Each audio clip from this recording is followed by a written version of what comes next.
Have you ever tried to open a jar and your fingers just wouldn't cooperate? Or maybe you reached for something on a high shelf and your shoulder reminded you it's not 25 anymore. Maybe you've noticed it takes a little longer to get going in the morning. Your knees need a few steps before they loosen up. Your hands feel stiff until you've had that first cup of coffee. And you tell yourself, that's just age. That's just what happens. But what if a significant part of the joint pain you're feeling right now is not something you just have to live with, and it's not something that only pills can fix? Hello, my friends. Dr. Will here. Today, I want to talk about something that might be quietly feeding the pain in your joints, or quietly calming it down. That something is sitting right on your plate. I'm going to walk you through 5 foods that help fight joint pain after 60. And then I'll tell you about 3 everyday foods that might be making things worse. Foods most people never think to question. But first, let me tell you about Robert. Robert is 71. A retired carpenter from Pennsylvania. Spent 40 years building things with his hands. When he first came to see me, he told me he'd given up his morning walks because his knees would swell by the afternoon. He thought it was just age. But then he said something that caught my attention. Dr. Will, I spent 40 years of my life working with wood. Now I can't hold a hammer without pain. I'm not sad about getting older. I'm sad about losing the thing that defined me.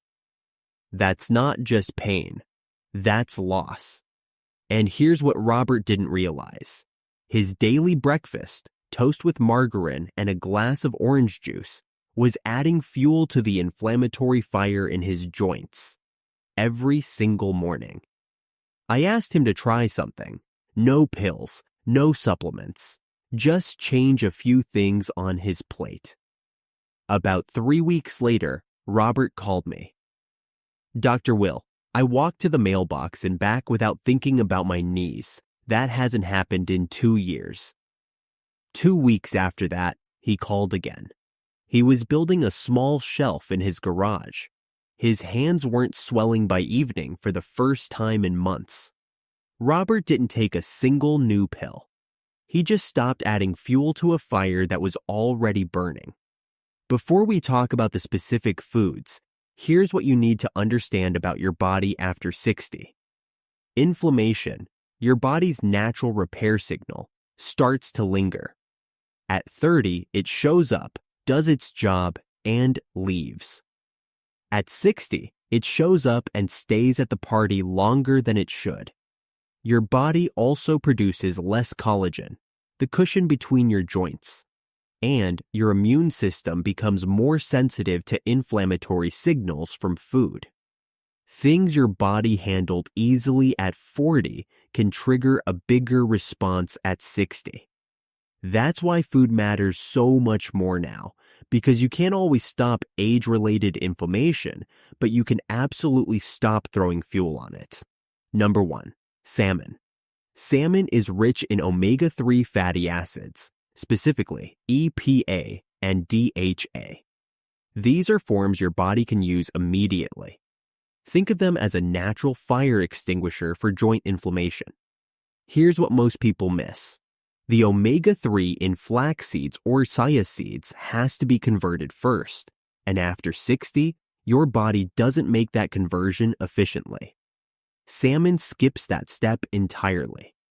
Research suggests that people who eat fatty fish twice a week may experience less joint stiffness and tenderness. A serving the size of your palm, baked or grilled twice a week. If fresh salmon is expensive, canned salmon works just as well. Robert started making salmon patties with canned salmon.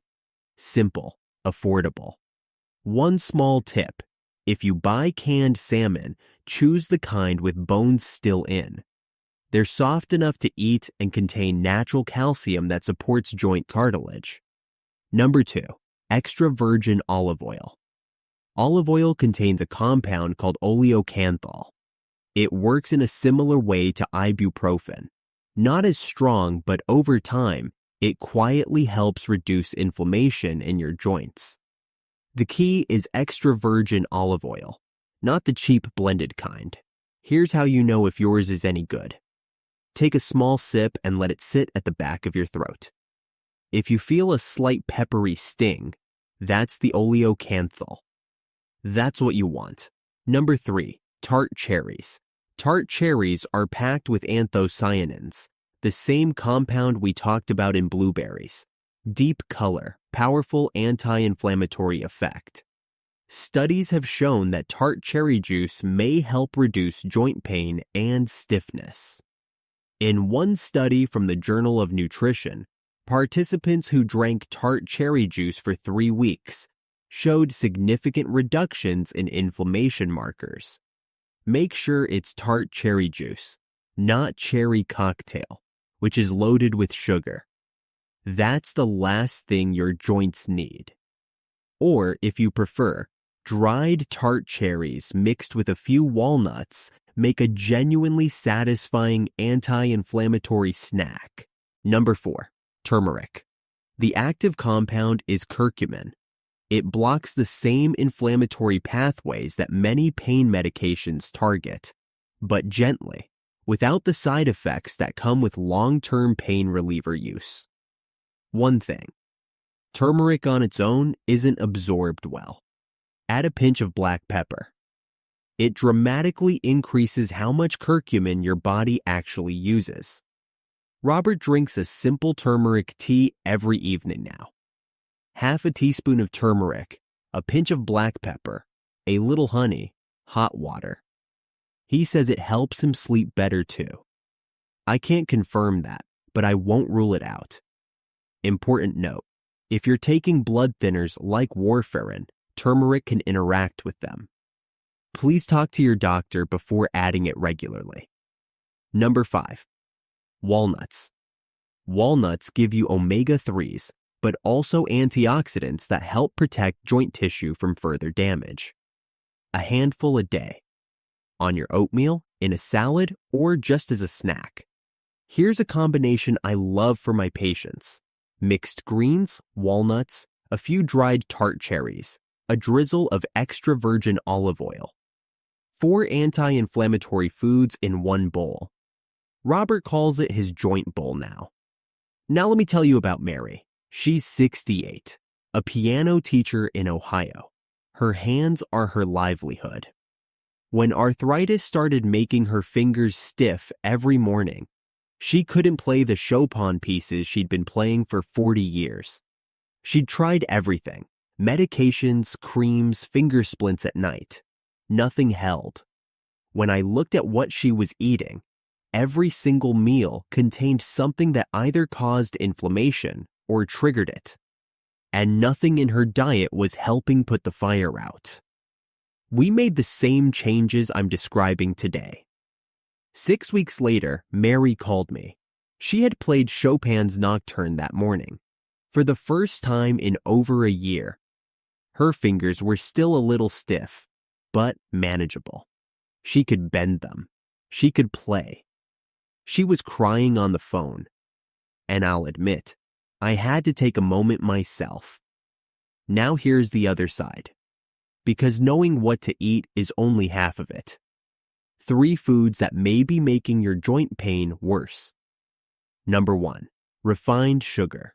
Sugar produces compounds called advanced glycation end products, tiny irritants that settle into your joints and make them stiffer.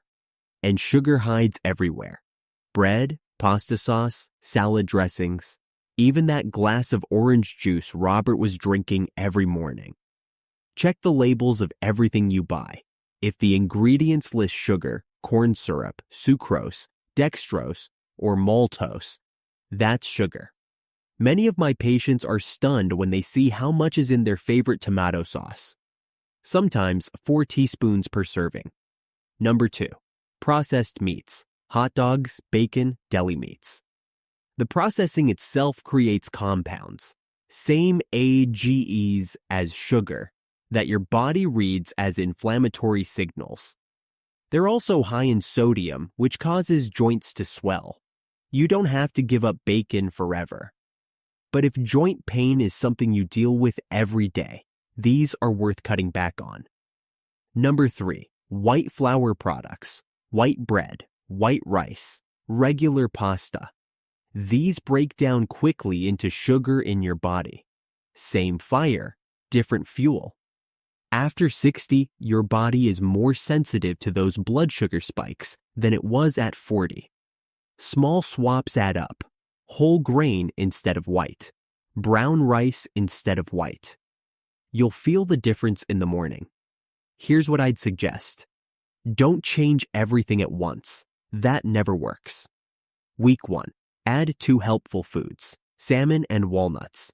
Don't change anything else. Week 2. Add 2 more, extra virgin olive oil and an evening turmeric tea. Week 3. Cut back on 1 harmful food. Start with sugar. Read labels. Each morning, rate your joint pain on a scale of 1 to 10. Write it down before you start so you have a reference point. Robert went from a 7 to a 4. Mary got her Chopin back. Neither do you have to. This isn't about perfection. It's about direction. Remember how I described inflammation earlier? The fire that stays at the party too long. Every meal you eat is either feeding that fire or helping put it out. You don't have to get every meal right. You just have to get more of them right than wrong. Robert didn't eliminate everything bad from his diet. He still has a piece of cake on his grandson's birthday. He still enjoys a hot dog at the occasional ball game. But most days, most meals, he's making choices that quiet the fire instead of feeding it. And his hands are building furniture again. Mary still has mornings where her fingers are stiff, but she plays piano every morning now. Not perfectly every day, but she plays. And that, she told me, is everything. Here is what I want you to take from this. Your body is not broken because you are past 60. It is different. It responds differently. It heals differently. But it still heals. It still responds. It still has the capacity to surprise you with what it can do when you give it the right tools. You just have to stop giving it the wrong ones. Now, before I let you go, a few important reminders. This video is for educational purposes only. It is not medical advice. I am sharing what I have seen work in my practice and what research supports. But your body is unique. Your medications are unique.